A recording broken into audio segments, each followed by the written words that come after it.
নমস্কাৰ। আজি মই কঁঠালৰ মুচিৰ তৰকাৰী বনাব ওলাইছোঁ। তৰকাৰীনো কেনেকৈ বনাই আহকচোন, আপোনালোকক দেখাম। প্ৰথমতে মই অলপ হাতত মিঠাতেল ঘঁহি ল'ম, কাৰণ কঁঠাল কাটিবৰ কাৰণে হ'লে আঠা বহুত, সেইকাৰণে অলপ তেল ঘঁহি ল'ব লাগিব। আৰু তেল ঘঁহি ল'লে তেতিয়া সহজ হয় আঠাটো গুচাবৰ কাৰণে। বাচনটোতো অকণমান ধুই লৈছোঁ।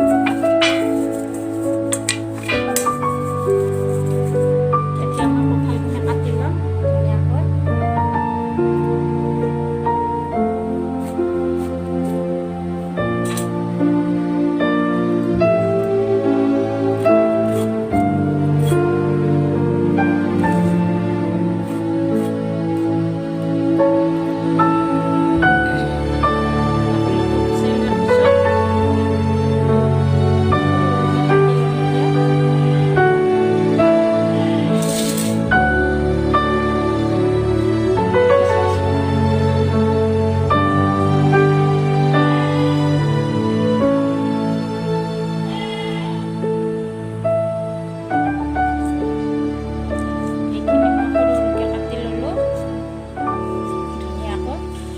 এই ডিলটো খাব পাৰি, এই ডিলটো পেলাই দিব নালাগে, এইটো খাব পাৰি।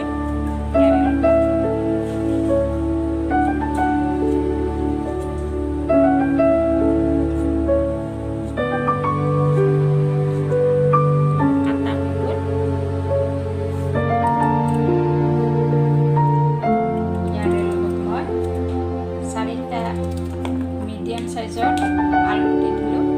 এতিয়া মই কুকাৰত বইল কৰিম।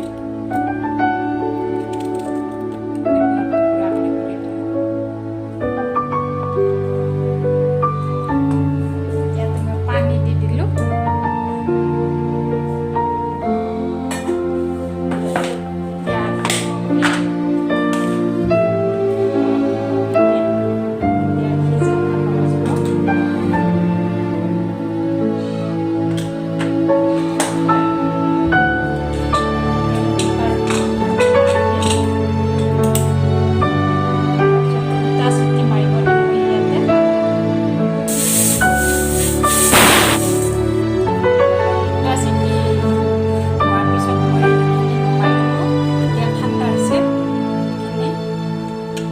ইয়াতে মই এই জলকীয়া 4টা লৈছোঁ, তেজপাত লৈছোঁ 3 কিলা, এটা বিলাহী লৈছোঁ সৰু সৰুকৈ কাটি, আৰু ডাঙৰ পিঁয়াজ 2টা লৈছোঁ কাটি।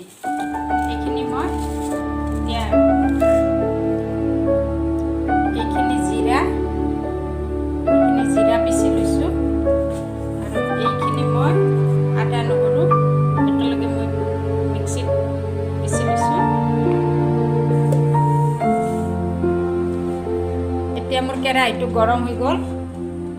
ইয়াতে মই মিঠাতেল দি দিম।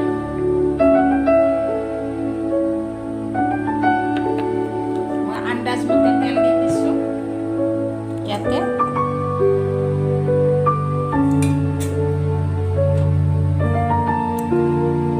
গেছটো মই বেছিকৈ দিছোঁ। এতিয়া মই পাঁচফোৰণ দি দিম ইয়াতে।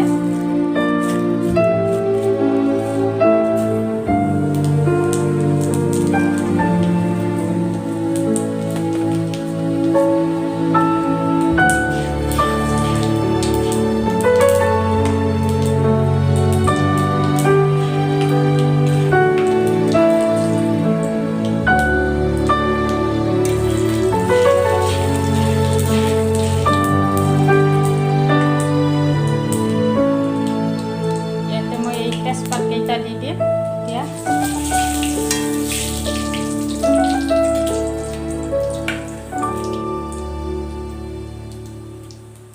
জ্বলা কেইটা কাটি কাটি দি দিম।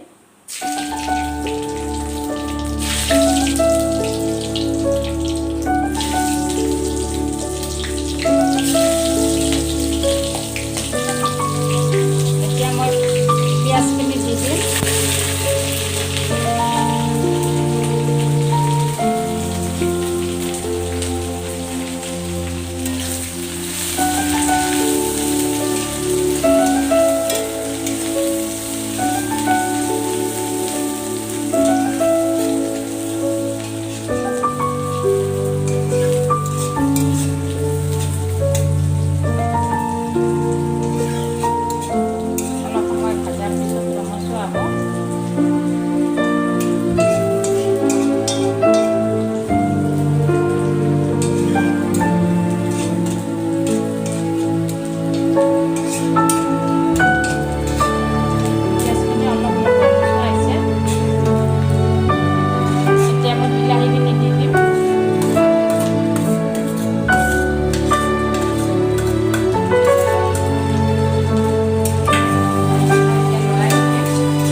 দৰে হৈছে।